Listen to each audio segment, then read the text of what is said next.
Hi friends, this is Sue from Bluebird Tavern, and I'm at the Cellars at Jasper Hill with Mateo, who's the cheesemaker here, winner of many awards. One or two.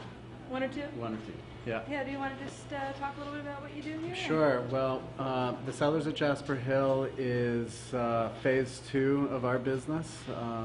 Here we milk 40 cows.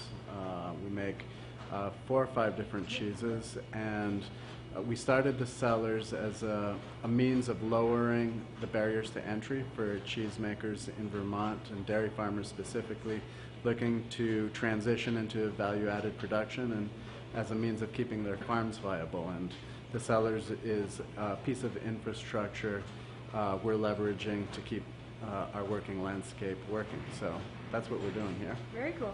Want to go see some cheese? I'd love to. All right. Just wash our hands up.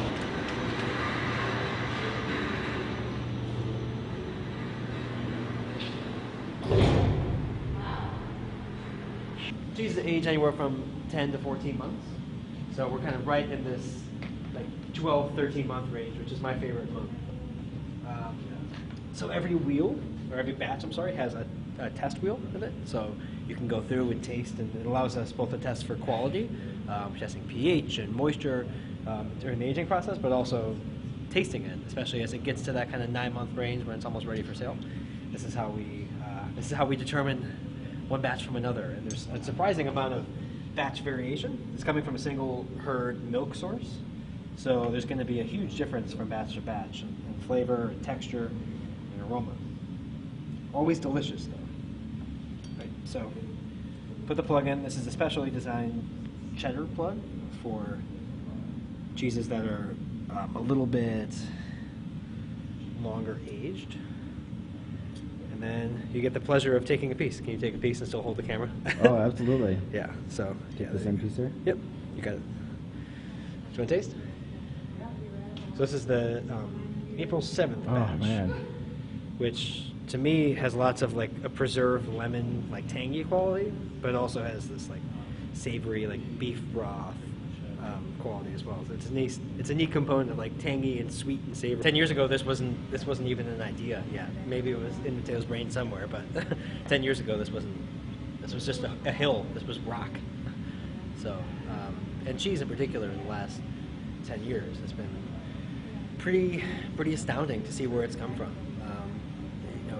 It's always been there. There's always been kind of a cottage industry in the U.S. for cheesemaking, but now I think American artisan scale cheesemakers are making stuff that's comparable or better than a lot of the cheeses that are getting imported from Europe, and it's pretty neat to be a part of that and to see that grow. And obviously, we're in some respect kind of standing on the shoulders of giants, like learning as much as we can from the European cheesemaking tradition. But it's very unique in that we're kind of starting this own separate, segregated path that we're learning from each other instead of just learning from the French experts, right? So, and Vermont is the place to be for cheesemaking these days. It's over 40 cheesemakers, highest per capita number of cheesemakers than any other state in the country. So it's fun to be a part of it. This really started with a completely emotional, irrational, compulsive decision to buy a piece of land.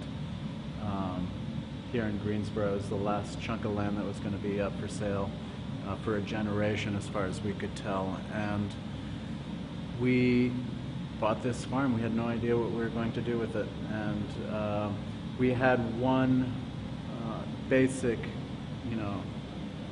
goal, and that really was to engage in meaningful work in a place that we love. So we had the place that we loved part figured out, and then the meaningful work kind of flowed out of that. And for us, this is really about building an economic future on a landscape that's dear to our hearts. So we're hoping that what we can accomplish over the course of a lifetime is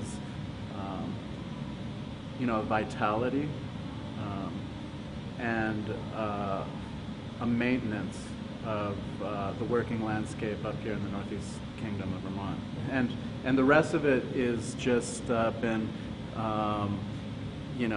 an ad hoc set of decisions and capitalizing on opportunities as they came along.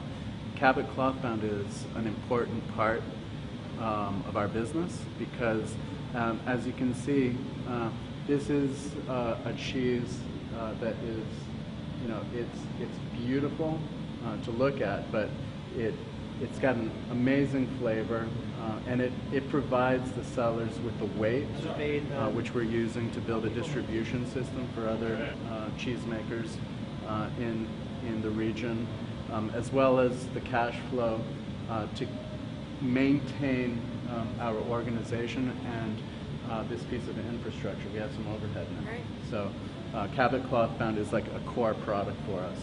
And I like to describe it as cheese with a purpose. Right. Because, when you're like, when you buy a piece of Cabot Clothbound, you're actually making a whole lot of other things possible.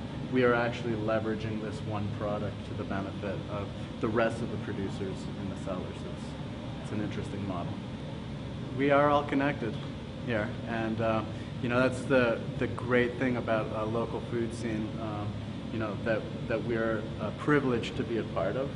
Both Bluebird and the Cellars and Pete's and the rest of the producers that get a real feature on your menu is that we're all connected, and Bluebird is a place really where a lot of us come together, and it's tidy that way.